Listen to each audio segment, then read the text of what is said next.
नमस्कार। आजाद संवाद मीडिया मोर्चा में आपका स्वागत है। खबरों के साथ मैं रमेश पटेल। हरियाणा के चुनाव जैसे जैसे नज़दीक आ रहे हैं, राजनीतिक सरगर्मियां बढ़ती जा रही हैं। आज हरियाणा में इंडियन नेशनल लोकदल और बीएसपी के गठबंधन ने असंध में रैली को संबोधित किया। वहीं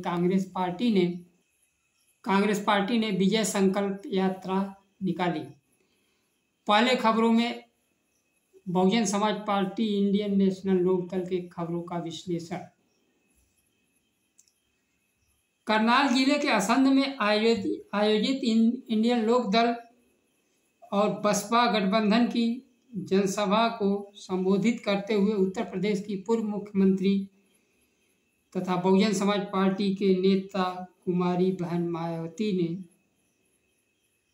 कहा, जिनकी सरकारों की गलत नीतियों के कार्य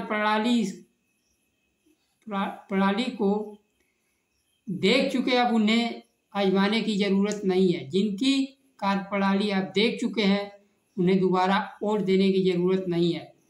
अब इन्हें और आजमाने की ज़रूरत नहीं है। इस मामले में दलितों, आदिवासियों, खासकर पिछड़े वर्गों को बताना चाहती हूँ।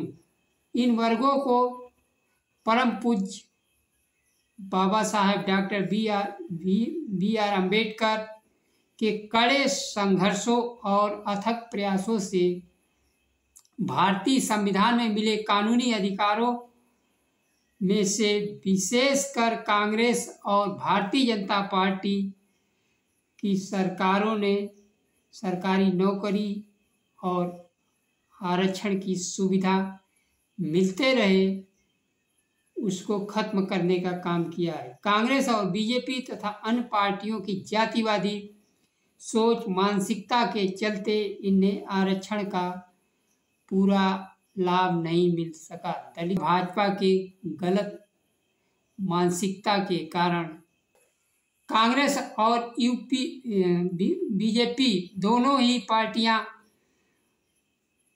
माननीय सुप्रीम कोर्ट की आड़ में आरक्षण खत्म करने की साजिश रच रही हैं। SC/ST वर्गीकरण कांग्रेस के साथ बीजेपी की भी सहमति है। हरियाणा में सभी विभागों में आरक्षण कोटे की सीटें खाली पड़ी हैं। कांग्रेस के नेता राहुल गांधी ने विदेश में कहा, वक्त आने पर आरक्षण खत्म करने का ऐलान कर दिया। मायावती ने कहा कि अन्य पिछड़े वर्गों के लोगों को मंडल कमीशन के तहत आरक्षण बहुजन समाज पार्टी ने दिलवाया था। उस समय जब BP सिंह की सरकार थी, मान्यवर कांसी राम ने मंडल आयोग की सिफारिशों को लागू करने के लिए विश्वनाथ प्रताप सरकार पर दबाव डालकर आरक्षण को लागू करवाया। मायावती ने कहा, इंडियन नेशनल लोकदल बसपा गठबंधन की सरकार बनाकर आरक्षण को बचाया जा सकता है तथा सरकार बनने पर सर्व समाज का विकास किया जाएगा। आज मायावती ने भारतीय जनता पार्टी, कांग्रेस दोनों को निशाने पर लिया। नहीं, इससे पहले पिछले कुछ चुनावों में मायावती कांग्रेस को तो निशाने पर लेती थी, लेकिन भाजपा को बख्श देती थी।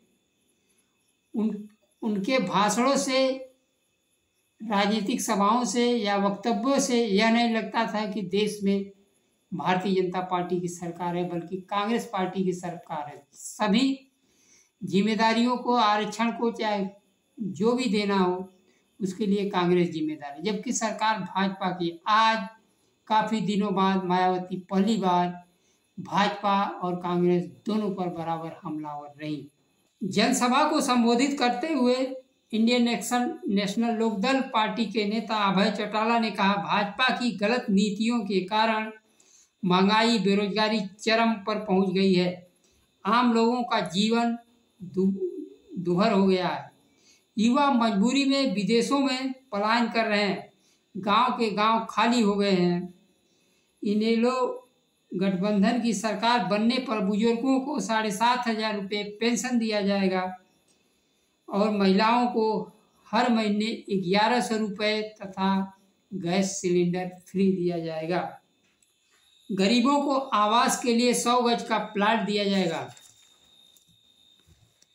सफाई कर्मचारियों और आंगनबाड़ी कर्मियों की पक्की सरकारी नौकरी दी जाएगी। मनरेगा मजदूरों को 600 रुपये प्रतिदिन के हिसाब से मजदूरी दी जाएगी।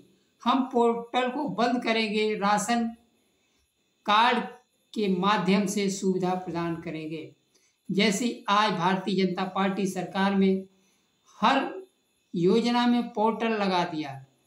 इस पोर्टल के माध्यम से गरीब, अशिक्षित, दलित, पिछड़े अपने हक अधिकार के लिए पोर्टल पर पहुंच ही नहीं पा रहे हैं।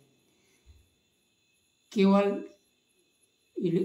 कंप्यूटरीकृत करने की वजह से आधी जनसंख्या हक और अधिकार से वंचित हो गई। इसी बात को अभय चौटाला ने कहा कि हम पोर्टल के खत्म करके राशन कार्ड प्रणाली लाएंगे। अभय चौटाला ने गोपाल राणा के समर्थन में रैली को संबोधित करते हुए कहा, युवाओं को 21,000 रुपये देने का वादा किया। यह बेरोजगारी भत्ता तब तक दिया जाता रहेगा जब तक उन्हें पक्की सरकारी नौकरी नहीं मिल जाती। साथ ही अभय चौटाला ने कहा, हम बिजली फ्री देंगे और बिजली के मीटरों को मनोहर लाल खट्टर के दरवाजे पर टंगवा देंगे। दूसरी खबर है, कांग्रेस पार्टी हरियाणा में विजय संकल्प यात्रा निकाल रही है। आज यात्रा का पहला दिन था। नारायणगढ़ से थानेसर तक यात्रा गई। राहुल गांधी ने कहा, मोदी जी के भगवान अडानी हैं। अडानी जो आर्डर देते हैं, मोदी जी ईडी, सीबीआई भेजकर काम करवा देते हैं। मोदी जी नफरत बांट रहे हैं, हिंदू मुसलमानों को बांटने की बात करते हैं, जबकि कांग्रेस पार्टी मोहब्बत की बात करती है। यात्रा में प्रियंका गांधी भी साथ रही। उन्होंने कहा, पहलवान दिल्ली में जंतर मंतर पर बैठे रहे, मोदी जी के पास किसानों से और पहलवानों से मिलने के लिए 5 मिनट का समय भी नहीं था। इन्होंने किसानों को आतंकवादी तक कहा।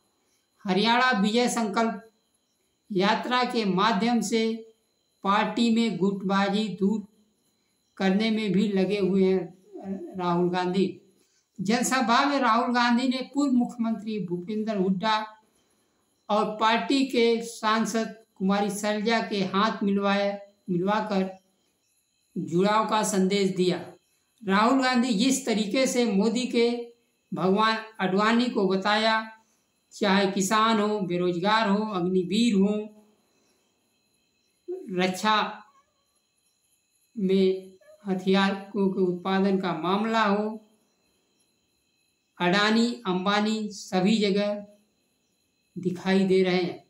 आज राज्य और केंद्र चुनाव में मुख्य मुद्दे अडानी और अंबानी मोदी जी के मित्र बन रहे हैं। हरियाणा में हार और जीत के बीच कांग्रेस पार्टी के अनुसार, राहुल गांधी के अनुसार अडानी और अंबानी खड़े हैं। सारी योजनाओं का लाभ, चाहे नौकरी हो, कहीं न कहीं उसके न देने का माध्यम अडानी और अंबानी है और इस काम को मोदी जी बखूबी कर रहे हैं। हरियाणा में खाली पड़े वैकेंसियों की भर्ती होगी। साथ ही देश में खाली 30 लाख पदों की भर्ती के लिए मोदी जी क्या करते हैं, यह तो समय बताएगा। आज के लिए बस इतना ही। धन्यवाद।